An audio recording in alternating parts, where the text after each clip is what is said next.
Hello friends, स्वागत है आप सभी का प्रेडिक्शन पॉइंट चैनल के नए वीडियो पर। तो दोस्तों वीडियो में डिस्कस करने वाले हैं New Zealand women versus Australia women के बीच में जो मैच खेला जाएगा सीरीज का तीसरा टी20 मैच। उसके लिए सारे प्लेयर्स का भी देखिए परफॉर्मेंस, उसके अकॉर्डिंग अच्छी टीम बनाने की कोशिश करेंगे। आपके लिए सारे प्लेयर्स के ऑप्शन और कप्तान भाई के ऑप्शन के बारे में डिटेल्स में डिस्कशन करेंगे इस वीडियो पर। तो इस वीडियो को स्टार्ट करते हैं विकेट कीपिंग सेशन से, जहाँ पर एलिसा हीली को हमने पिक किया है।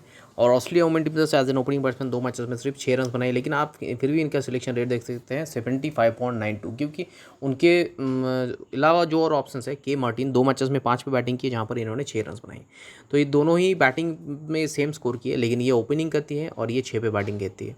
तो 6 पे नहीं 5 पे बैटिंग करती है, तो ये दोनों में अंतर है। तो मेरे हिसाब से ये एलिसा हीली आपके लिए स्मॉल पे मस्ट ऑप्शन हो जाएंगे। नेक्स्ट बैटिंग सेक्शन के बारे में बात करेंगे तो 3 बैट्समैन को हमने पिक किया, जिनमें से बेथ मोनी पहला पिक है, जो ऑस्ट्रेलिया वुमेन टीम तो एज एन ओपनिंग बैट्समैन खेलती है। पहले मैच में 0, दूसरे मैच में 61 रन बनाए, तो डेफिनेटली आपके लिए स्मॉल पे मस्ट ऑप्शन हो जाती है। और मेरे हिसाब से अच्छा कप्तान वाइस ऑप्शन भी। मैग लर्निंग फर्स्ट राउंड पर बैटिंग करती है, 2 मैचेस मिलाकर 55 रन बनाए, तो ये भी आपके लिए स्मॉल पे मस्ट ऑप्शन हो जाती है।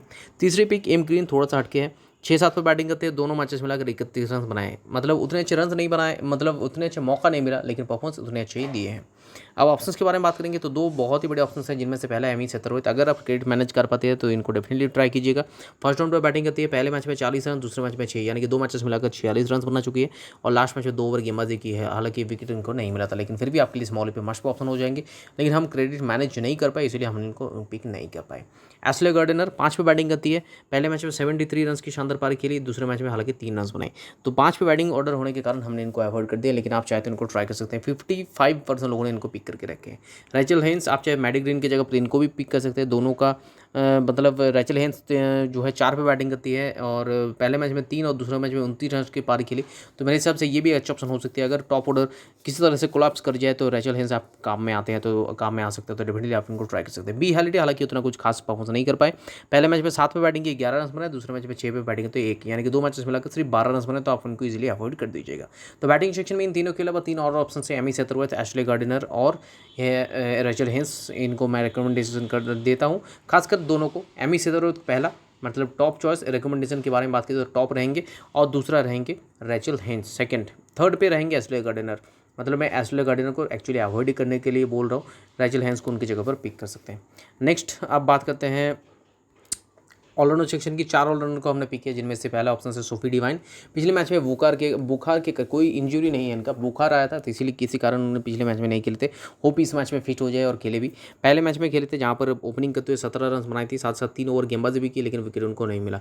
तो अगर खेलते तो डेफिनेटली आपके लिए, ये मेरे लिए भी या फिर सबके लिए मस्ट ऑप्शन, साथ ही साथ बढ़िया कप्तान वाइस ऑप्शन हो जाती हैं। तो पिछले मैच में बुखार के कारण नहीं खेली थी, होप इस मैच में खेल जाए, कम करे। अगर नहीं खेलते तो और ऑप्शंस भी काफ़ी सारे हैं जिसको हम पिक करेंगे, लेकिन फिलहाल सोफी डिवाइन को हमने पिक किया है, क्योंकि इस मैच में ये कमबैक कर सकते हैं। Next Emilia care. परफॉर्मेंस के बारे में बात की तो 4 पे बैटिंग होते हैं, 2 मैचेस में 36 और 2 मैचेस में बॉलिंग होती है, 1 विकेट भी इनके खाते में, तो डेफिनेटली आपके लिए एक बहुत बड़े पिक हो जाएंगे। 36 नहीं 56 2 मैचेस में, पहले मैच में 20, दूसरे मैच में 36, 2 मैचेस में 56 रन और साथ साथ 1 विकेट, तो डेफिनेटली आपके लिए स्मॉल पे मस्ट ऑप्शन हो जाती है, और ये भी एक अच्छा कप्तान वाइस ऑप्शन हो जाती है। जेस जॉनसन पहले मैच में बहुत ही तगड़ी बॉलिंग, 3 विकेट्स, दूसरे मैच में विकेट लेस गई है, लेकिन फिर भी हमने इनको पिक किया, जो मेरे हिसाब से भी आपके लिए स्मॉल के लिए बहुत बड़े पिक रह जाएंगे। इफ मैकाई पहले मैच में इनका बैटिंग ऑर्डर था काफ़ी नीचे, 8 पे बैटिंग करते 3 रन बनाए, लेकिन लास्ट मैच में as an opening batsman 46 run की जो पारी खेले, तो उसके बाद मुझे ये लग रहा है कि इस मैच में सोफी डिवाइन के साथ हेली जॉनसन नहीं है, सोफी डिवाइन के साथ शायद इफ मैकाई ओपनिंग करे, साथ साथ 3 विकेट भी है, तो मेरे हिसाब से आपके लिए स्मॉल पे मस्ट ऑप्शन हो जाते हैं। एलिसा फेरी काफ़ी नीचे बैटिंग कर रही है, 6 पे बैटिंग करते हुए 2 मैचेस में 25 रन बनाए, और ये मतलब फिट हो गई है, लेकिन फिर भी इनसे ज़्यादा बॉलिंग नहीं करवाया जा रहा है। पहले मैच में 1 भी ओवर गेंदबाजी इनको नहीं मिला था, दूसरे मैच में 1 ओवर गेंदबाजी की, वहीं पर इन्होंने 1 विकेट निकाल लिए। तो अगर पूरे बॉलिंग करते अलग बात है, लेकिन मेरे हिसाब से अगर पूरा बॉलिंग नहीं करते तो उतना कुछ खास चॉइस नहीं होंगे, क्योंकि बैटिंग ऑर्डर काफ़ी नीचे है। 6 तक ऑस्ट्रेलिया बैटिंग लाइन अब इतने स्ट्रॉन्ग है कि 6 तक बैटिंग ऑर्डर में उतना कुछ मौका नहीं मिलेगा। अगर टॉप ऑर्डर कोलैप्स कर जाए तो अलग बात है, अदरवाइज उनको मौका नहीं मिलेगा। हेली जॉनसन 2 मैचेस में इनको मौका मिला एज एन ओपनिंग बैट्समैन खेलने के, लेकिन 2 मैचेस में सिर्फ 17 रन बने, तो मेरे हिसाब से इस मैच में इफ मैकाई को इनकी जगह पर ओपन भी भेजा जा सकता है। पिछले मैच में एक ओवर गेंदबाजी भी की थी, लेकिन विकेट उनको नहीं मिला। निकोला घरी एज ए बॉलिंग ऑलराउंडर आप चाहते हो इनको ट्राई कर सकते हैं, 2 मैचेस में एक एक करके 2 विकेट्स निकाली हैं। नेक्स्ट साहिल अमैगरात अभी तक एक भी मैचेस में नहीं खेले। तो सीधे बढ़ते हैं नेक्स्ट सेक्शन की तरफ जो है बॉलिंग सेक्शन। 3 बॉलर्स को हमने पिक किया जिनमें से मेगन शॉट पहले ऑप्शन है जो आपके लिए भी स्मॉल पे मस्ट ऑप्शन हो जाएंगे। ऑस्ट्रेलिया वुमेन टीम तरफ से अभी तक एज अ स्ट्राइकिंग गेंदबाज 2 मैचेस में 3 विकेट्स निकाली तो डेफिनेटली आपके लिए स्मॉल पे मस्ट ऑप्शन हो जाती है। जेस केयर न्यूजीलैंड वुमेन टीम तरफ से 2 मैचेस में इन्होंने भी 3 विकेट्स निकाली तो ये भी आपके लिए न्यूजीलैंड टीम की तरफ से स्मॉल पे मस्ट ऑप्शन हो जाती है। अभी इन दोनों के अलावा थर्ड पिक रहेंगे हमारे बॉलिंग सेक्शन की डी ब्राउन, जिनको क्रेडिट के इशू की वजह से हमने पिक किया है, पिछले मैच में 1 विकेट निकाले।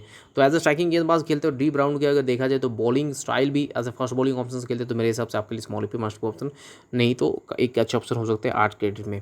बात करते हैं इन तीनों के अलावा ऑप्शंस की, तो रोज मेली मेयर है 2 मैचेस में बॉलिंग की लेकिन विकेट इनको नहीं मिला तो आप इनको इजीली अवॉइड कर सकते हैं। लेकिन जॉर्जिया वरहम बहुत अच्छी चॉइस होंगे, बहुत ही तगड़ी चॉइस होंगी। 2 मैचेस में इनके खाते में एक एक करके 2 विकेट्स निकाली है और right arm leg break bowler है जिनका T20 में दबदबा मतलब चलता ही रहता है। तो definitely Georgia Wareham as a wrist spin bowling option आपके लिए बहुत अच्छे ऑप्शन साबित होंगे और आपको इनको पिक करना चाहिए एटलीस्ट एक टीम में। टी व्लेमेनिक ये ऑस्ट्रेलिया वुमेन टीम तरफ से पहले मैच में खेली थी जहाँ पर इन्होंने कोई विकेट नहीं ले पाई, दूसरे मैच में इनको मौका नहीं दिया गया। सोफी मोलिनिक्स अभी तक एक भी मैचेस में नहीं खेली है, मॉली स्ट्रानो भी नहीं खेली है। ये दोनों ही स्पिन बॉलिंग ऑप्शंस है। ये लेफ्ट आर्म ऑर्थोडॉक्स और मतलब मॉली स्ट्रानो है राइट आर्म स्पिन। तो लेफ्ट आर्म ऑर्थोडॉक्स बॉलर्स के तहत सोफी मोलिनिक्स से बहुत अच्छे ऑप्शन होंगे अगर खेलती हैं तो। एब जोनस भी एक भी मैचेस में नहीं खेली है। हाना रोय लास्ट मैच में हालांकि खेली है 2 मैचेस में लेकिन लास्ट मैच में इनको मतलब कुछ यूटिलाइज किया गया, जैसे कि 8 पे बैटिंग होते 14 रन बनाई थी और बॉलिंग भी 2 ओवर की लेकिन विकेट इनको नहीं मिला तो उतना कुछ खास ऑप्शन नहीं होंगे, आप इनको इजीली अवॉइड कर सकते हैं।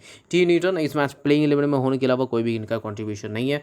बाकी एच डार्लिंगटन कहे या फिर वी वकाबरा इन्होंने एक भी मैचेस में नहीं खेले, लेकिन अगर वी वकाबरा खेलते हैं तो डेफिनेटली आपको इनको ट्राई करना चाहिए। डी ब्राउन की जगह पर भी इनको ट्राई कर सकते हैं। तो ये सारे प्लेस के ऑप्शंस के बारे में डिस्कशन कर लिया। अब रिस्क फैक्टर क्या क्या है उसके बारे में एक बार फिर से प्रीव्यू दिखा देते हैं। विकेट कीपिंग सेक्शन ओके है, बैटिंग सेक्शन में इन तीनों को हमने पिक किया है लेकिन मेरे हिसाब से मैडी ग्रीन की जगह पर आप चाहे तो एमी सेतरवेट या फिर ए गार्डनर में से किसी को ट्राई कर सकते हैं, लेकिन मेरे हिसाब से मेरे फर्स्ट प्रेफरेंस रहेंगे एमी सेतरवेट जिनको आप ट्राई कर सकते हैं अगर ट्राई करना चाहते हैं तो।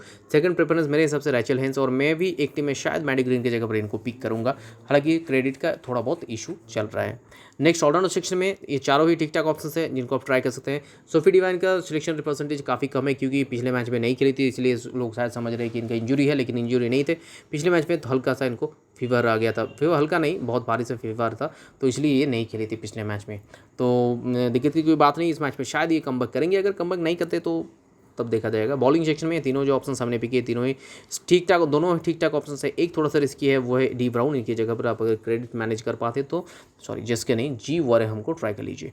तो ये मेरा फिलहाल टीम है। उस टीम में अगर कप्तान की चॉइसेस के बारे में बात करेंगे तो सोफी डिवाइन अगर डेफिनेटली खेलते हैं अच्छे ऑप्शन होंगे। As a vice Beth Mooney को हमने फिर से एक बार पिक किया जो मेरे हिसाब से ठीक ठाक ऑप्शन रहेंगे। लेकिन पिछले मैच के परफॉर्मेंस के बाद एफ मैकाई का आप सिलेक्शन रेट देख सकते हैं 33.74% लोगों ने पिक किया, तो आप इनको भी ट्राई कर सकते हैं एज अ कप्तान खासकर स्मॉली पे। लेकिन मेरे हिसाब से इन दोनों के अलावा अगर किसी को ट्राई करना चाहिए तो मेरे हिसाब से वो होंगे ऑप्शन एमिलिया के जिनको आप ट्राई कर सकते हैं एज अ कप्तान या फिर एज अ वाइस कप्तान। मेरे हिसाब से आप चाहे तो इफ मैकाई को सिलेक्शन रेट ज़्यादा है इनको भी ट्राई कर सकते हैं, पिछले मैच में बहुत अच्छे परफॉर्मेंस किए थे। तो ये सारे प्लेयर्स के ऑप्शन है। टीम प्रीव्यू ये है और इस टीम में अगर कोई भी चेंजेस हो तो अपडेटेड टीम आपको हमारे टेलीग्राम चैनल पर मिलेगा, इसलिए आपको हमारे साथ टेलीग्राम पर जुड़ना पड़ेगा, जिसके लिए 2 तरीका है। पहले इस वीडियो के डिस्क्रिप्शन बॉक्स में जाइए, वहाँ पर हमारे टेलीग्राम चैनल का लिंक दिया गया तो उसे क्लिक करके डायरेक्टली ज्वाइन हो सकते हैं। अदरवाइज टेलीग्राम के 7 ऑप्शन पर जाइए, प्रेडिक्शन पॉइंट जो हमारे चैनल का नाम है उसे टाइप कीजिएगा, आपके पास एक चैनल आ जाएगा जिसका सब्सक्राइबर 12,932 है, तो उसी के आसपास सब्सक्राइबर वाले चैनल के साथ ज्वाइन हो जाइए। लाइन आप स्टार्ट होने के बाद आपको हमारे बनाए हुए फाइनेटिक्स पेपर मिल जाएगा, आप चाहे तो उसी सेम टीम के साथ ज्वाइन भी हो सकते हैं या फिर खुद का भी टीम बना सकते हैं, ये आपके ऊपर डिपेंडेंट है। नीचे और एक चैनल आपको दिख रहा होगा प्रेडिक्शन पॉइंट नाम के, लेकिन ये हमारा चैनल नहीं है। हमारा जो चैनल है 12,932 है और पूरा प्रेडिक्शन पॉइंट पर कैपिटल में लिखा है, तो इसके साथ जुड़ जाइए। और अगर ऐसे एनालिटिकल वीडियो यूट्यूब में आपको आगे देखना है तो इस चैनल को सब्सक्राइब कर दीजिएगा, उसके बगल में जो बेल आइकन है उसे प्रेस कर दीजिएगा ताकि नेक्स्ट वीडियो हम जब भी डालें उसका नोटिफिकेशन आप तक सबसे पहले पहुंच जाए। तो मिलते हैं वीडियो में नए टीम और डिस्कशन के साथ साथ, तब तक के लिए take care, bye bye and best of luck.